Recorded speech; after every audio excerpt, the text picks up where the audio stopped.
thought you were making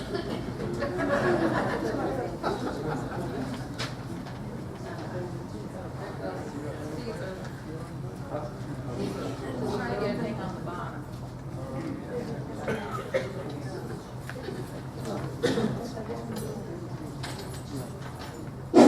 Hello. Yesterday, I mentioned yesterday how thrilled I was that there were kazoo players here. And I said that it was my favorite instrument. So I went home yesterday after the concert and I got out my kazoo and brought it with me. It was a hard choice between the kazoo and the Hawaiian nose flute. I brought the kazoo. I'm hoping maybe they'll let me play a little with. 40 years ago, excuse me, 40 years ago, I went to New Mexico for a couple of weeks, and that turned into 2 years.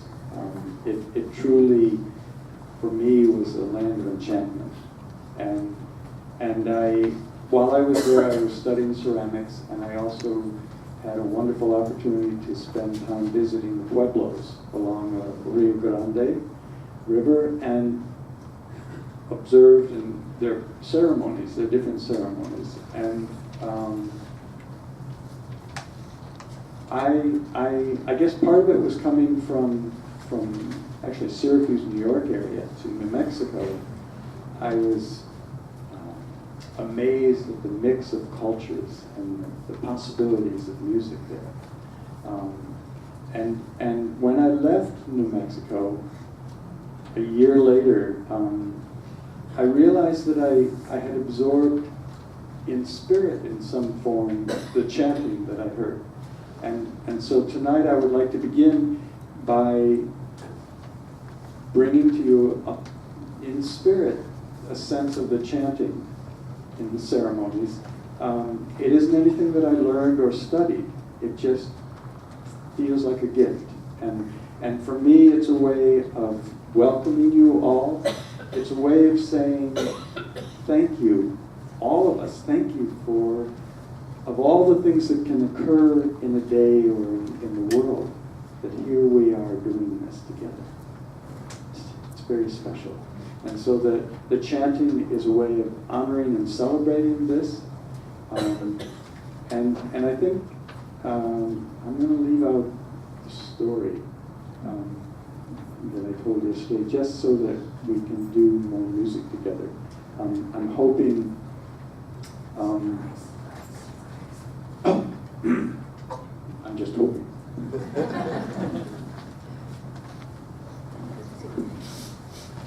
So the chanting is improvisational. It's non-verbal in the sense that there isn't meaning to the word, but it is a way of saying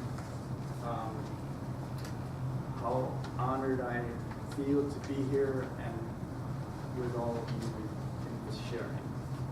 So it just a little bit goes like this.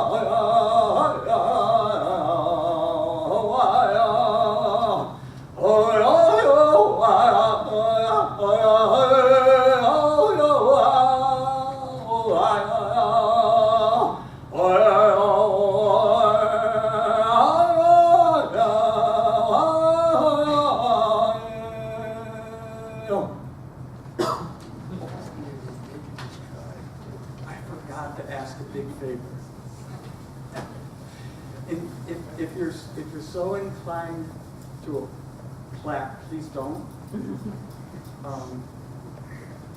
Instead of clapping hands, if you feel like doing something, do this and rub them together. I deeply appreciate it.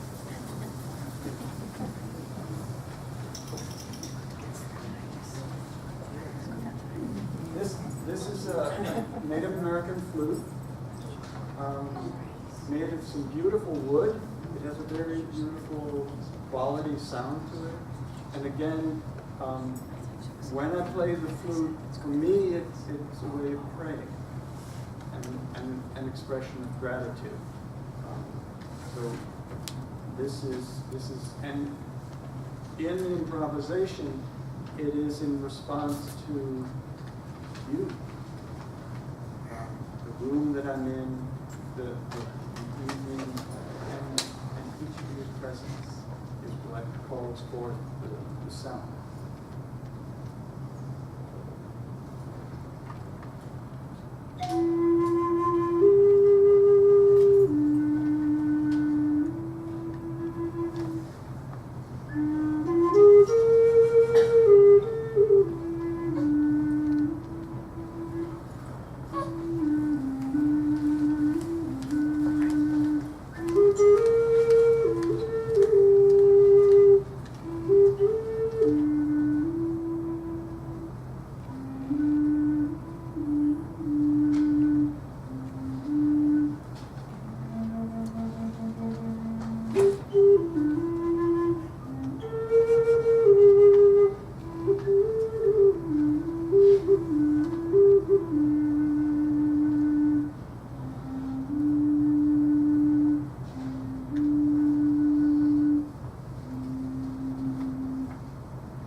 This also is a Native American flute. It's made of bamboo.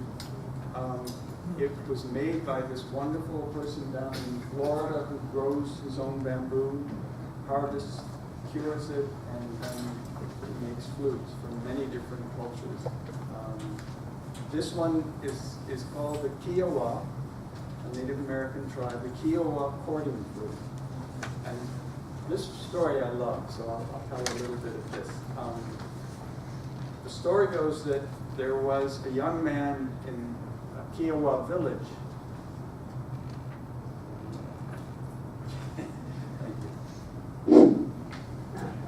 The story is there was a young man in the Kiowa village who was very, very shy. And he also thought of himself as someone who wasn't very attractive physically. And the day came when he just couldn't stay. And so he went out into the forest to be alone, to live alone. He made an encampment and decided to live his life that way. But when he was in the woods, he began to listen to the wind and the trees and the birds singing. And he began to hear a quality of beauty and sound that he wanted to find a way to sing with that or imitate, play with that sound. And so as he listened to the wind in the branches and the reeds and the birds singing, he decided to see if he could find a way to create a flute or something that would create some of that sound. And so he did that, and he began to play this flute as he listened to the wind, as he listened to the birds. And as he played, he became more confident.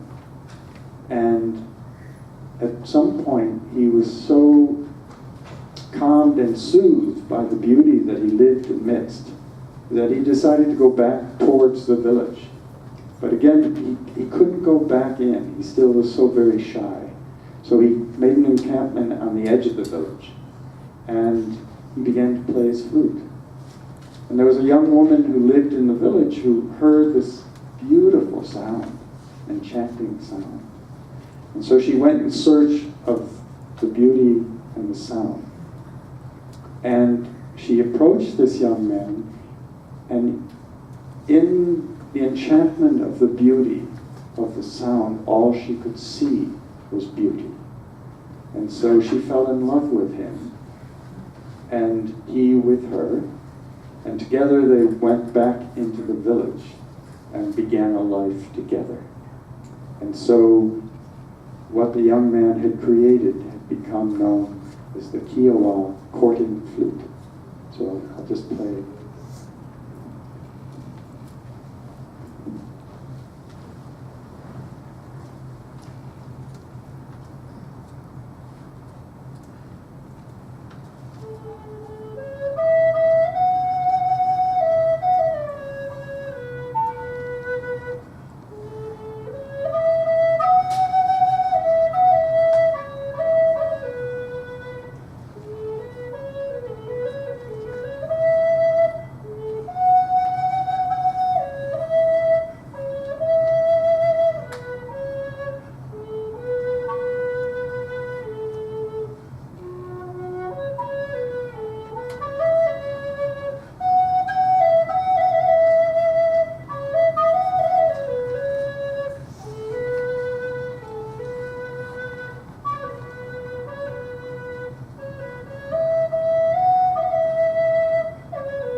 This is called an overtone flute, and as much as I could find that originally comes from the Scandinavian countries, they would.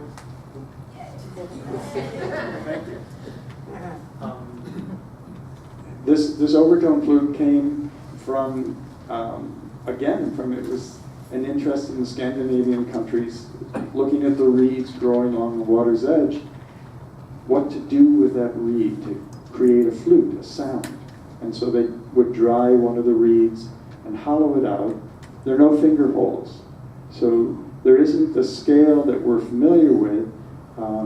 There's an overtone scale, which is what this plays. And it's a matter of listening to the flute and breathing into the sound. And years ago I went out into the woods one day and I heard a frog singing. And I started to play this flute, and the frog answered back. So I played the flute, and the frog answered back. And we had this wonderful conversation for quite a while. So, a little bit of this.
was on, correct? Okay. I was chaperoning a group of students on a trip to Australia, and we were walking down the streets of Sydney, and what was there but a didgeridoo store. And my granddaughter is going to walk up and down so you can have a better look at it. And I always had wanted a didgeridoo. It sounded like such an interesting instrument. And anyhow, I walked in and there was a whole row of didgeridoos. And that one, I fell in love with it at first sight, and I asked the attendant, could I see it? And sure enough, he took it down from the shelf, wiped off the mouthpiece with pad, and handed it to me, and I blew it. And he said, my, that's amazing. Somebody can play that right. You've never played it before?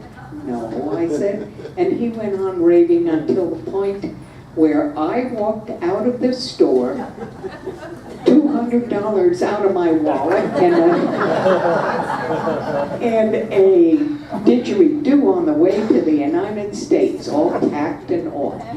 Well, we finally got to, I couldn't really practice then because I was teaching, but when I moved into Woodland Pond, I said, I'm going to have time to do all this. No, you don't. You're busier than ever. But anyhow, I took a lesson. I went over to the professional didgeridoo player, and I played the note that I had heard, and he laughed at me. So I said, well, maybe I haven't corrupted too many students, but I had taken that didgeridoo and blew in it all over Orange County.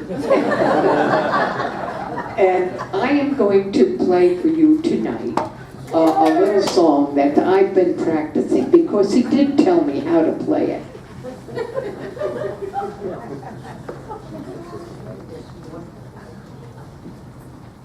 Most of you might recognize this song because it was one sung by the Barbershop Quartet.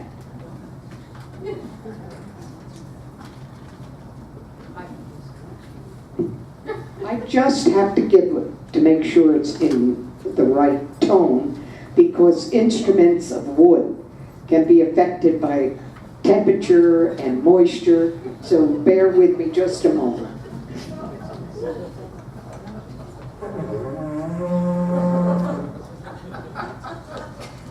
All right, now here is the song.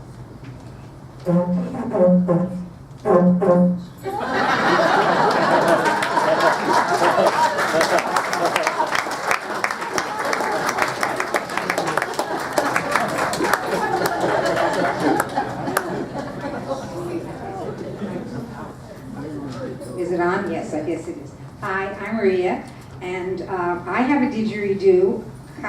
It's exactly the opposite of Connie's. Connie's comes from Australia.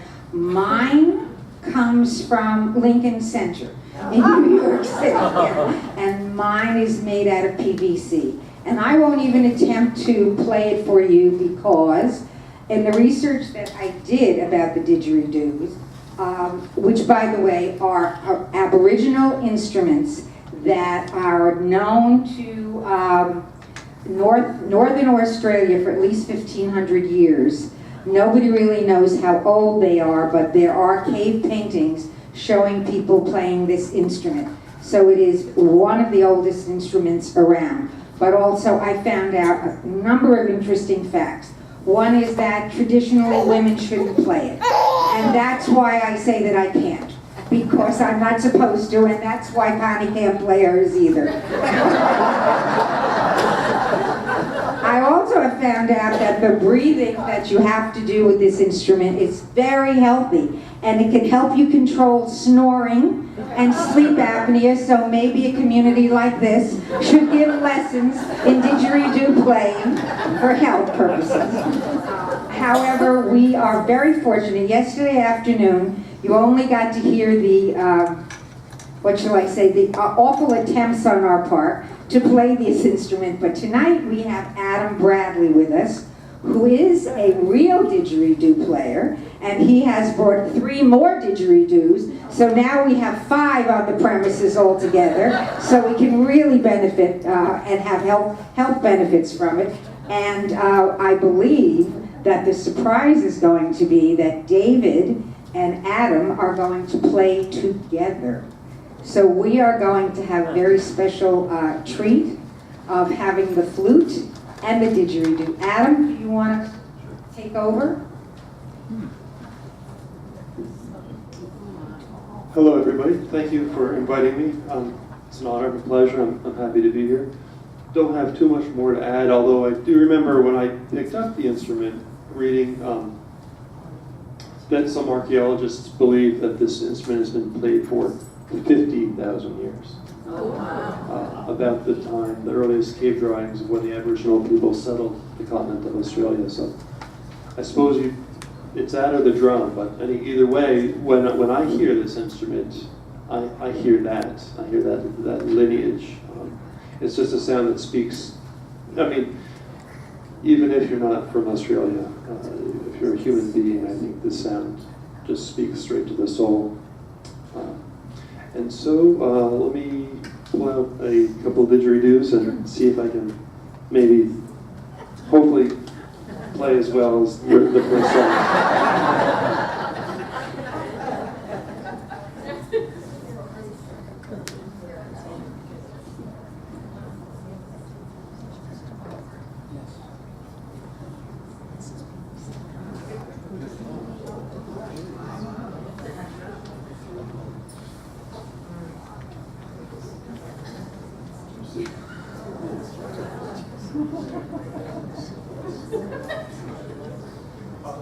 Quick, this instrument, this didgeridoo here,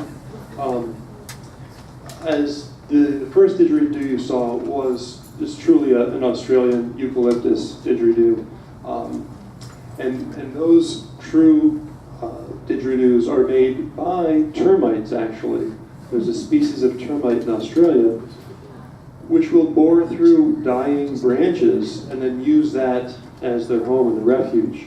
And so when Aboriginals came by and created the didgeridoo, they would take stones and they would knock along certain branches until they heard just the right tone, and they would know that a branch was ready to be turned into a didgeridoo. And then they would further hollow it out and put beeswax on the top. So it's just one piece of wood.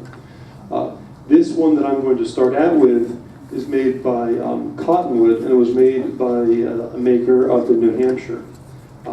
No termites do that up in New Hampshire. So, so this was actually cut in half, bored out, and put together. It was called the split and hollow technique.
Yes, there was a question about circular breathing. The good news is you don't have to be a magician to do it. Everyone can learn. I have been told that my snoring has gotten better as well. So I was quite happy beforehand, but other people are quite happier. So. So it's called circular breathing. That's a poetic name. It might be more aptly called double chamber breathing, because you can only have air in your throat going one way at a time, up or down and around. So what I'm doing is I fill my belly, my lungs with air, and when they're about 2/3 of the way empty, I take my tongue and I put it in the back of your throat, and then I fill my cheeks with air. Now during that time when my tongue is closing off my throat, I use this chamber while I'm inhaling. Thank you very much. Have you ever filled up a balloon? Well, there's that moment in time when you're inhaling where your cheeks are still filled with air. And I just keep doing that until the two blend together. So a quick demonstration. The first is with my lungs.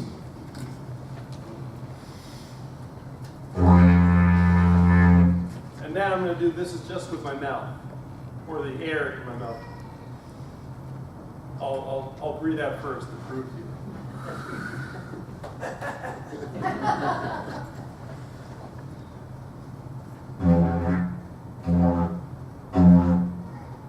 So when you do the two, you practice them both and they come together. This is lungs, this is cheek.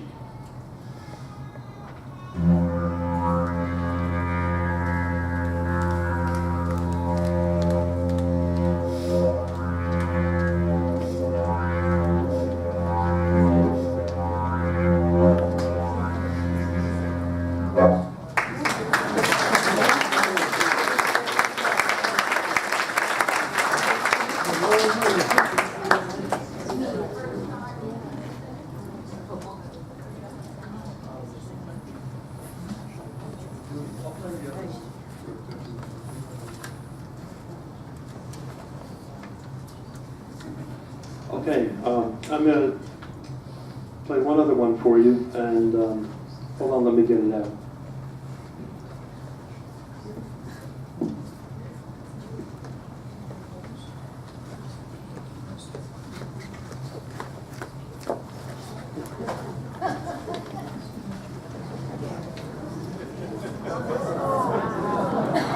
It's actually taller than me.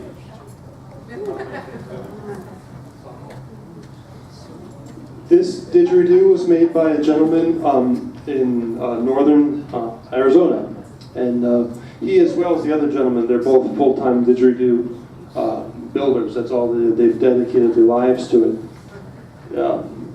It's actually a spiritual practice to them, the building of one. This is from an agave stem. Agave, if any of you have been to Arizona? Yes, it's the same plant that tequila comes from. And this is actually a flowering stock.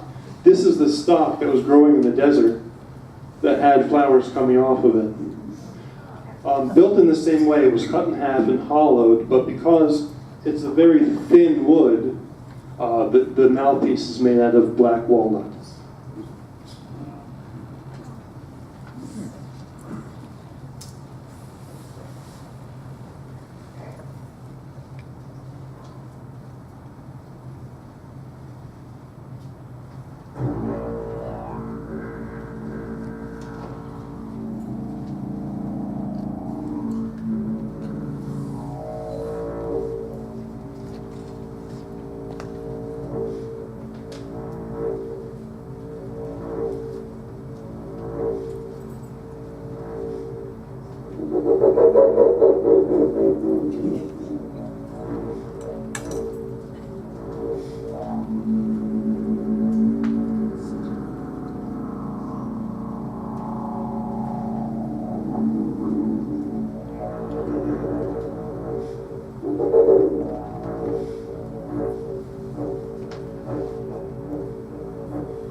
And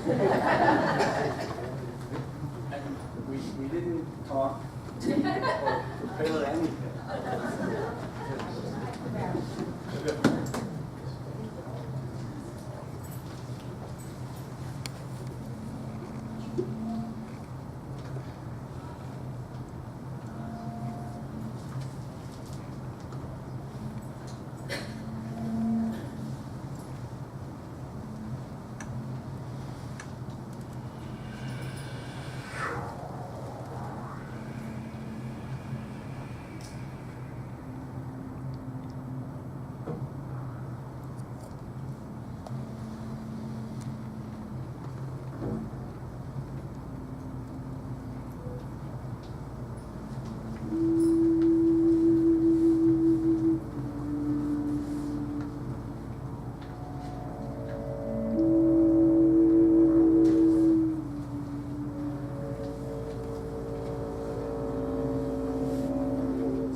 That's a hard act to follow.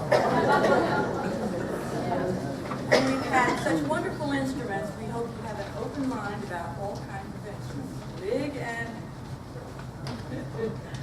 Okay, let's sing It's a Small World. We all know that one, I think.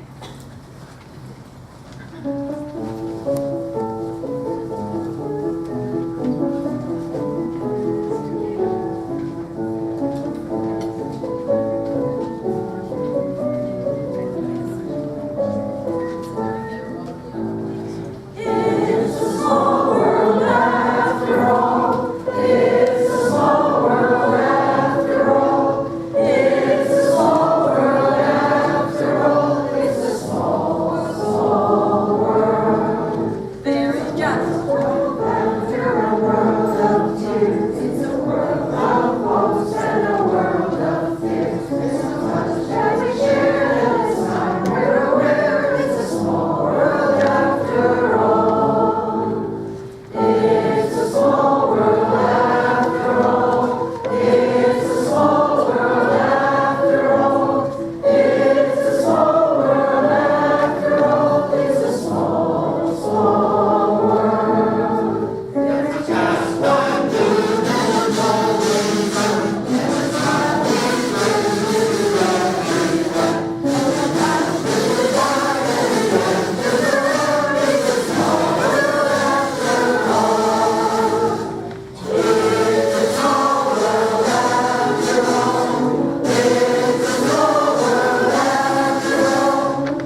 chorus one more time because I hope some of you noticed that Dorcinda is playing the melody, the verse, while we are singing the chorus. It's called polyphonic music. Both of them can be sung absolutely at the same time. So we're going to let Dorcinda start. She's going to go da-da, and we start right in on It's a Small World with everybody joining us. All right, here we go. Da-da. It's a small world after all. It's a small world after all. It's a small world after all. It's a small, small world.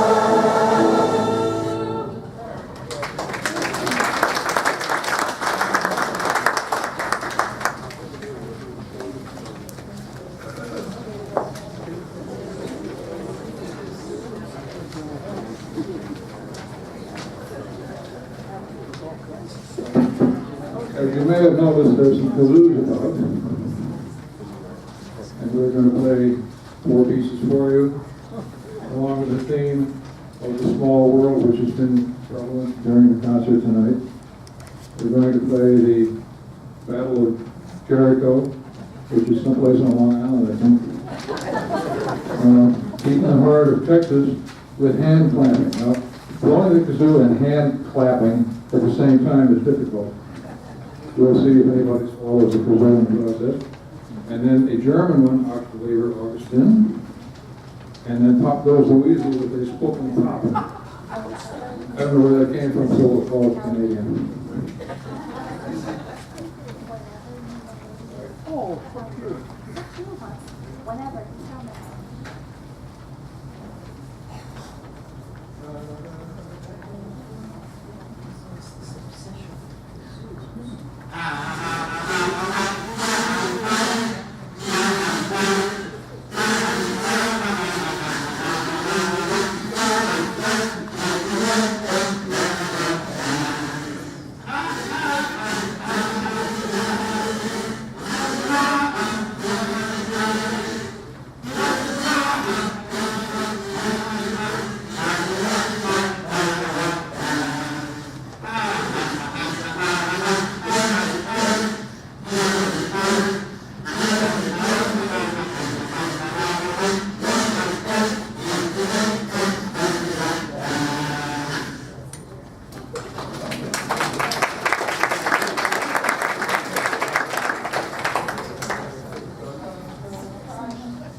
Billabong.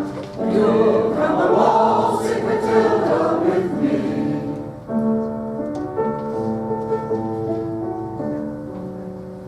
Down came a jump up to drink beside the Billabong. Up jumped the swag man and seized it with glee. And he sang as he talked to that jump up in his skunker bag. You'll come a waltzing Matilda with me. Waltzing Matilda, waltzing Matilda. You'll come a waltzing Matilda with me. And he sang as he talked to that jump up in his skunker bag. You'll come a waltzing Matilda with me.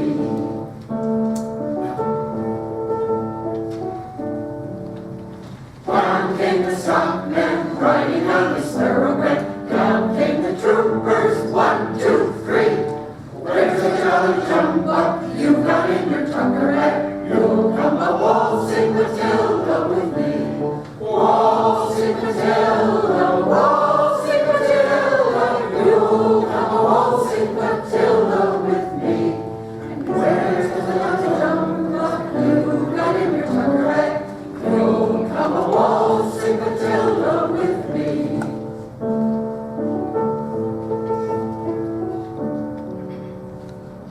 Up jumped the swag man and plunged into the Billabong. You'll never catch me alive, cried he. And his toast made me heard as you ride beside the Billabong.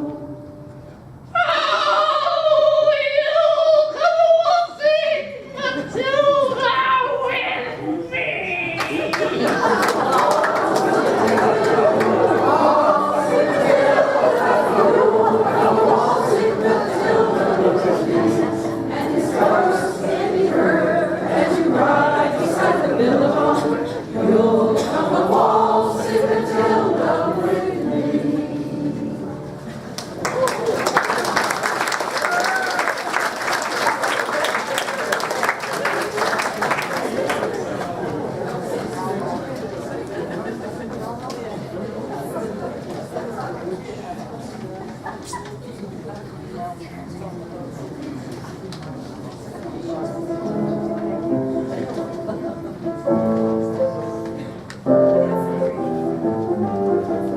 Some think the world is made for fun and frolic, and so do I, and so do I. Some think the world to be more melancholic, to find inside, to find inside. But I love to spend my time in singing some joyous song, to serve the air with music bravely ringing. It's far from wrong, it's far from wrong. Hearken, hearken, music sounds of art. Hearken, hearken, music sounds of art.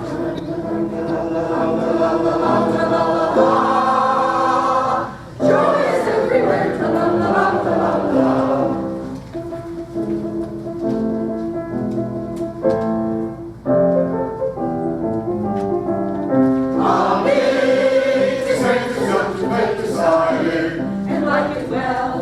And like it well, for me.